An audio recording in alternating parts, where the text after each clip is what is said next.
What you're watching right now is not just another miserable headline from the Middle East. It is not just another breaking news flash designed to shock you for one day and disappear the next. It is something far more dangerous than that. It is the moment a hidden system becomes visible. Because when Iran claims it can strike the most powerful naval symbol on Earth, and when the United States responds by denying weakness while preparing a larger answer, you're no longer watching an isolated event. You are watching the logic of empire under pressure. You are watching a machine move into its next stage. And that is the part most people miss. They think the story is the missile. They think the story is the carrier. They think the story is whether the strike landed, whether the footage is real, whether one side is bluffing or the other side is exaggerating. But that is surface level thinking. The real story is deeper. The real story is why this kind of confrontation becomes inevitable in the first place. Why does the world keep producing these moments where one side must prove it can threaten power, and the other side must prove it cannot be threatened? Why does every confrontation suddenly become about credibility, survival, deterrence, and prestige all at once? Because this was never random. By 2024, global military spending had climbed above $7 trillion, the highest level ever recorded, while global debt remained far above world output. That is not just a financial statistic. That is a warning sign. It tells you something essential about the kind of world you're living in. A world spending record sums on force while carrying historic debt is not a stable world. It is a pressured world.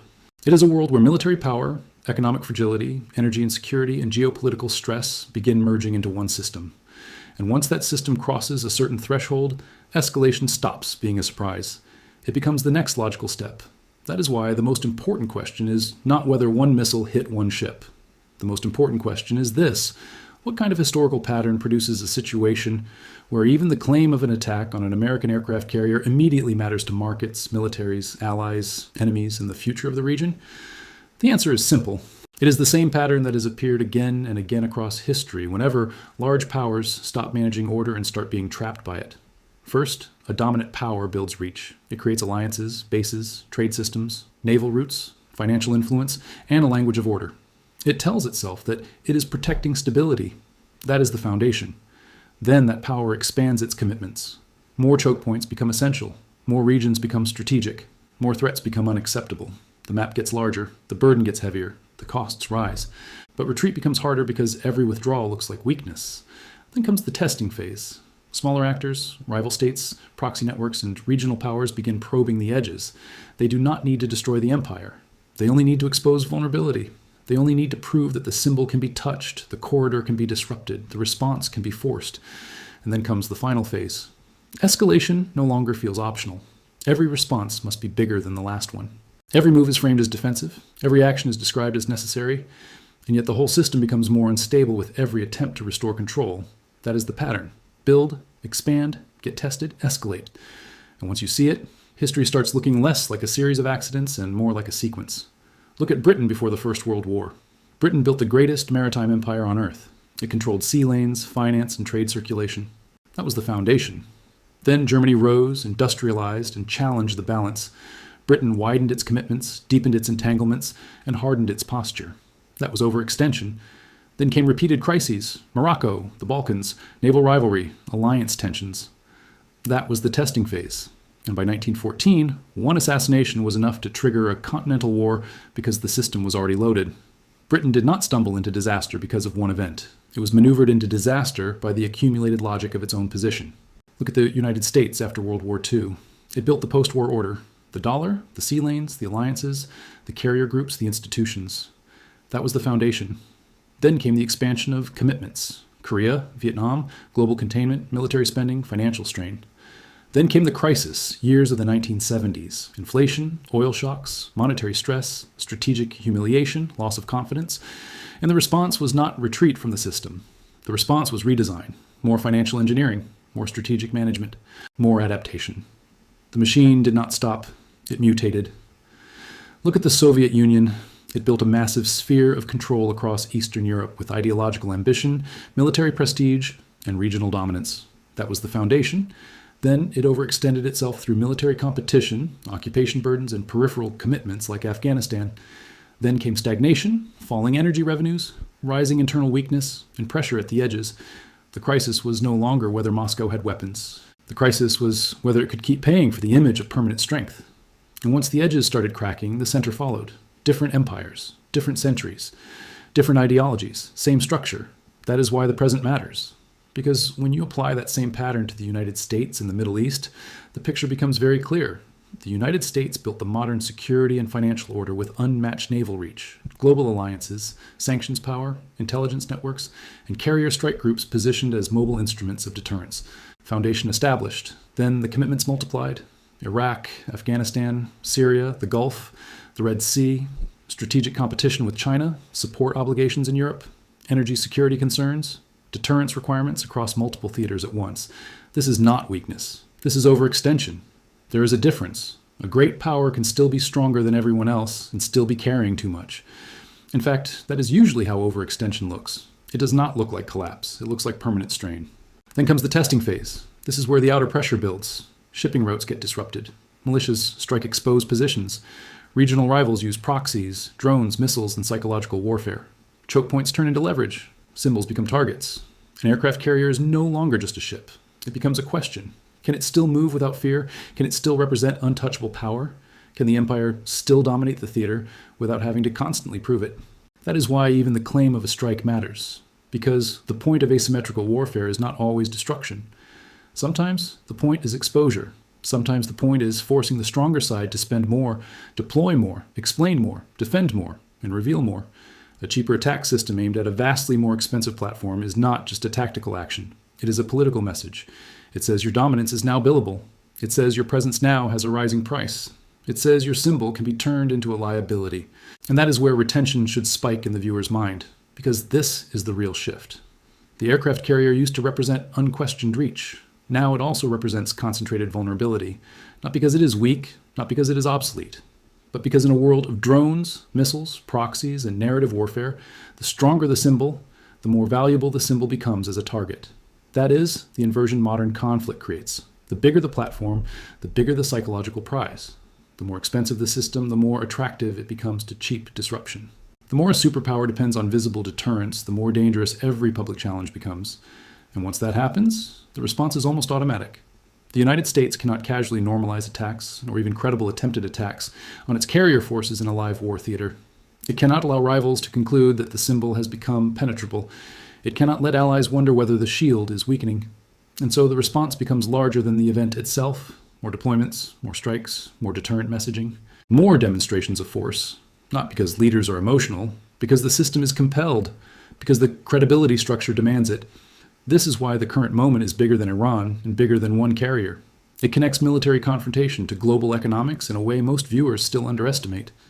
If tension rises around Iran, the Gulf is no longer just a regional battlefield. It becomes a pricing mechanism for the world. Insurance markets react. Shipping calculations change. Oil expectations move. Debt stress worsens. Governments already stretched by refinancing pressure face even more volatility. In a world already carrying heavy sovereign debt and elevated military expenditure, another major escalation in a critical energy region does not stay regional for long. It spreads through fuel prices, bond nerves, trade anxiety, election politics, and alliance behavior. And this is where most viewers need to hear the uncomfortable truth. The real danger is not one missile exchange. The real danger is the illusion that systems under pressure can keep expanding while calling it stabilization. That is how late-stage powers talk. They say a wider action is necessary to prevent wider instability. They say more force is needed to restore calm. They say credibility must be defended so that deterrence can hold. And in the short term, that can sound rational. But historically, this is also how systems deepen the exact pattern that is consuming them. And no, technology does not automatically save them. This is one of the biggest weaknesses in your original script. It talks about the pattern, but it does not attack the viewer's comforting assumptions early enough. And those assumptions are exactly what make people keep watching. So you have to challenge what they think they know. People think advanced defenses cancel structural vulnerability. They think precision strike cancels overreach. They think markets can absorb everything. They think the strongest military system in the world can simply innovate its way out of historical patterns that destroyed earlier powers. But history keeps humiliating that belief. The British had superior naval power in their era. The Soviet Union had immense military scale. The United States in the 1970s still had enormous productive and strategic advantages. The issue was never whether these systems were powerful. The issue was whether power could outrun contradiction forever. It cannot. This is the illusion of exceptionalism. The belief that your empire is so advanced, so networked, so technologically superior, so financially creative, that the old rules no longer apply to you. But history does not care how modern a system feels from the inside. It only cares whether the same structural sequence is unfolding, and in the present, it is. The setup is visible. The overextension is measurable. The testing phase is active, and the escalation logic is already in motion. That does not mean tomorrow brings collapse. Serious analysis should not become melodrama. Collapse is not always immediate. Sometimes systems stretch for years, sometimes they mutate, sometimes they redistribute pain instead of absorbing it all at once, but the existence of delay does not mean the pattern disappeared. It means the pattern is working through a more complex machine. And that is exactly why this moment is so dangerous. Because modern systems are hyperconnected. Energy shocks move faster. Financial stress travels faster. Narratives spread faster. Fear spreads faster. A confrontation that once might have stayed in one region now transmits itself across supply chains, debt markets, alliances, and domestic politics in real time.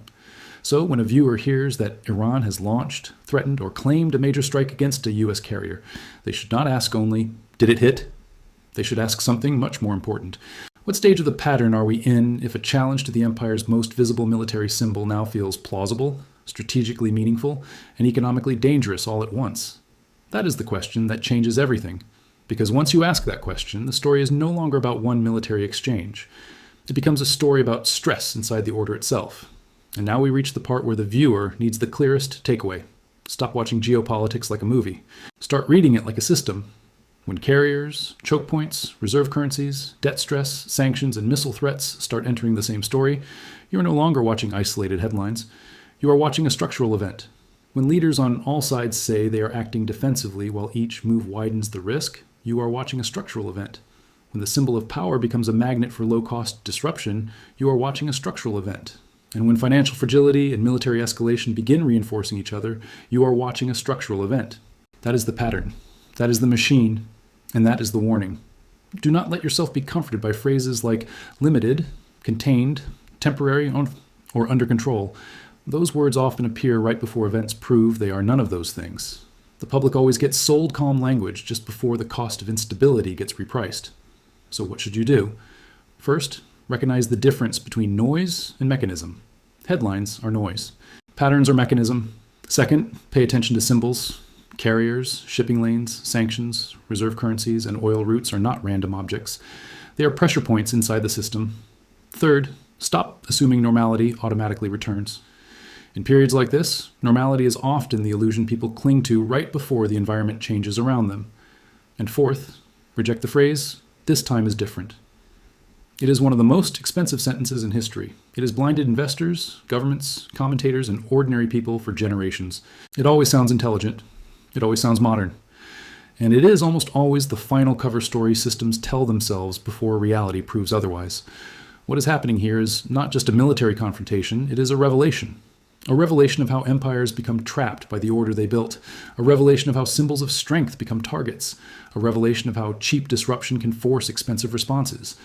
A revelation of how debt, force, energy, and prestige fuse into one machine. And once that machine enters the crisis phase, nobody inside it gets to pretend they are only observing it. They are inside the gears. So watch carefully. Watch the language. Watch the deployments. Watch the shipping routes. Watch the market reaction. Watch how quickly denial turns into justification, and justification turns into expansion. Watch how every action gets sold as necessary. Watch how necessity keeps getting larger, because that is how the next stage announces itself. Quietly at first, then all at once. And if you want to understand where this goes from here, then do not stop at the headline. Follow the pattern. Follow the pressure points. Follow the machine all the way to its next move. Because the people who wait for official confirmation always understand the stage too late. But the people who learn the structure can see the shift before the crowd does. Subscribe now, because in the next video we go deeper into the architecture itself, how the machine was built, why its symbols are becoming more vulnerable, and what the next stage of this pattern looks like before it fully arrives.